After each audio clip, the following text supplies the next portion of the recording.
parler en bref du cycle préparatoire de l'ENSAO. Comme vous savez, l'ENSAO, c'est l'École nationale des sciences appliquées d'Oujda. Donc c'est une grande école marocaine d'ingénieurs. Plus que cela, c'est la première et unique école d'ingénieurs dans le niveau oriental. Elle forme des ingénieurs d'État polyvalents dans les domaines des nouvelles technologies, informatiques et télécommunications. Pour revenir au cycle préparatoire, ou filière STPI comme on l'appelle ici, STPI pour sciences et techniques de l'ingénieur, elle vise avant tout à bien préparer les élèves et les étudiants en leur permettant d'acquérir un maximum de connaissances en mathématiques et physique qui vont leur permettre par la suite de suivre leur cursus dans les différentes filières du cycle ingénieur. Ce programme STPI consiste en 8 modules comportant 90 heures chacun. On étudie pendant 4 semestres, 2 années, beaucoup de mathématiques et de physique, à savoir l'analyse numérique vectorielle, l'algèbre, la chimie, thermodynamique, électrostatique et cinétique, l'optique, sans oublier un module de statistiques et probabilité, en plus des langues et de l'informatique bien sûr. Pour l'accès en première année du cycle préparatoire, il se fait naturellement par concours pour les titulaires d'un bac scientifique ou technique. Il se déroule en 2 phases si on veut. La première phase, elle consiste en une présélection qui dépend de la note du bac. Ensuite, les élèves sélectionnés sont invités à passer une épreuve écrite qui est généralement sous forme de QCM portant sur les maths, la physique et le français.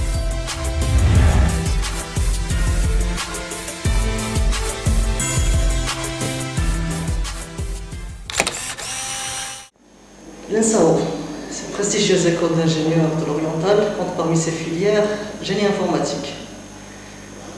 Personnellement, au début, j'étais confus. Il y avait tellement de bonnes filières, je ne savais pas quoi choisir.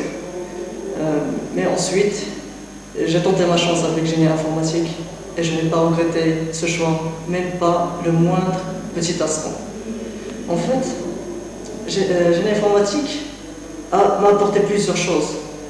Le travail d'équipe d'abord, un certain engagement de ma part de suivre les technologies actuelles en informatique, des outils avancés, des outils actuels, je dirais un certain nombre de disciplines qui nous seront utiles tout au long de notre carrière en tant qu'informaticien, en tant qu'ingénieur informaticien d'État. En effet, nous faisons d'autres choses en parallèle. Nous faisons du marketing, du management, de la gestion de projet, éventuellement de la gestion de projet informatique. Et je peux vous dire que, en plus de ce qu'on nous enseigne de théorique, nous faisons aussi de la pratique.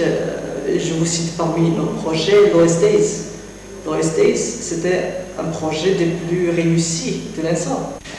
Étant en 4e année, j'ai déjà passé un stage en 3e année. Ce stage m'a permis de voir les choses en concret, de voir les entreprises d'aujourd'hui au concret. J'ai déjà eu des collègues, disons, d'autres écoles, et je peux vous dire que génie informatique de l'ENSA se positionne bien côté informatique, côté filière informatique. J'ai déjà eu des collègues qui ont apprécié mon travail, qui ont apprécié mes connaissances, ces connaissances que nos chers professeurs et ce que l'ENSAO nous a appris.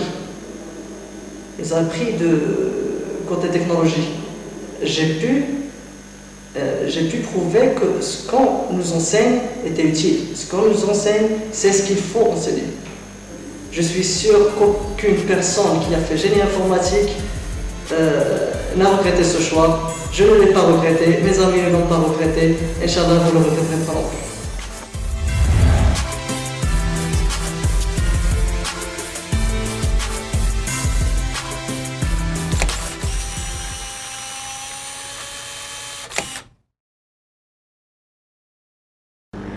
L'ingénieur industriel, c'est un ingénieur spécialisé en production sidérurgique.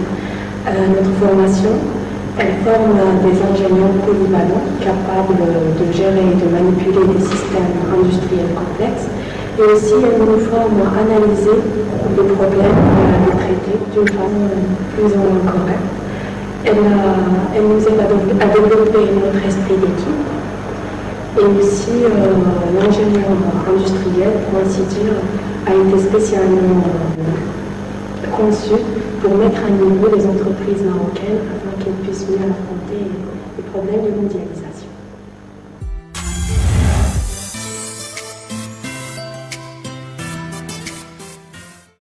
Salut, je m'appelle Iman Boufrakesh, élève ingénieur en deuxième année de cycle ingénieur génie télécommunications et réseau. Je vais vous parler un petit peu sur la filière GTR. D'abord, c'est quoi l'objectif? L'objectif est de former des ingénieurs spécialisés en génie télécommunications et réseau. Cette formation couvre les domaines de l'électronique, de l'informatique, système de transmission, système de télécommunication. Bien sûr, les élèves ingénieurs complètent leur formation en effectuant des stages en entreprise.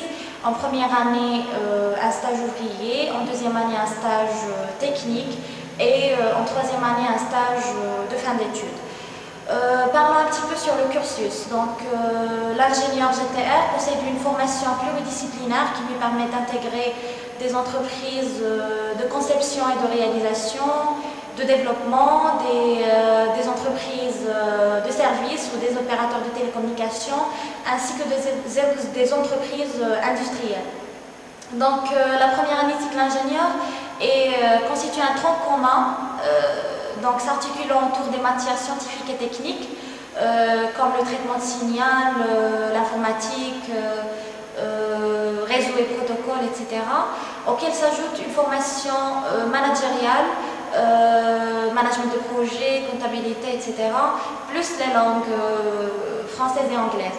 Pour la deuxième année, elle est orientée vers les matières purement de spécialité, dans laquelle les étudiants GTR seront confrontés à des situations plus complexes.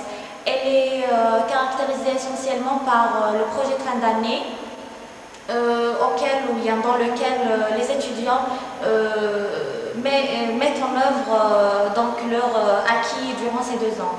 Pour la troisième année, c'est une année, de synthèse ou bien de complément de formation.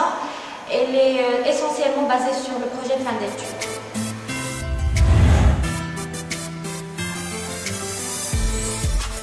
Diplôme d'ingénieur d'État en géodésie ou génie électronique et informatique industrielle sanctionne 3 années d'études dans le département géodésie de l'ENSAO.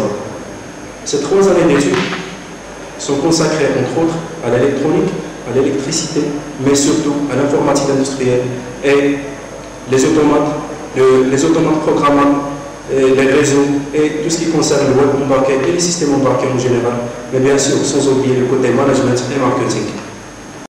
En fait, la formation en géodésie a 2 grands volets. Le premier étant un volet théorique pour bien appréhender les choses et tout, et un volet pratique qui est plus important. Ce dernier, elle se traduit en fin de compte par des travaux pratiques, par des mini-projets individuels et par des projets collectifs entre les étudiants de la filière.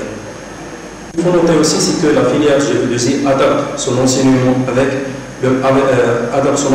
au marché et avec les nouvelles techniques de l'information.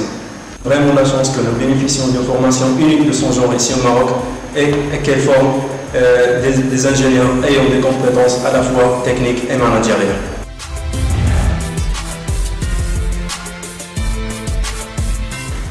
La filière de la génie électrique, c'est une filière parmi les branches de l'École nationale des sciences appliquées qui a comme objectif de former des ingénieurs d'État capables de concevoir et de développer des applications dans le domaine de la génie électrique. On note que notre filière génie électrique est la seule filière à l'ENSA qui a une option, à savoir la microélectronique. La première année cycle ingénieur, c'est une formation générale puisqu'il nous offre les éléments nécessaires pour un ingénieur, à savoir l'outil informatique, l'outil électronique, etc. La deuxième année du cycle ingénieur, c'est une introduction à l'option, puisque Ces modules, la majorité de ces modules sont autour du traitement de signal ainsi que l'introduction au circuit programmable comme la FPGA, les microprocesseurs de traitement de signal comme la DSP. Ensuite, il y a le côté de l'électrotechnique et qu'on aura l'occasion de voir par la suite, et l'électronique de puissance, etc. Le but d'approfondir les connaissances des étudiants dans le domaine de la microélectronique.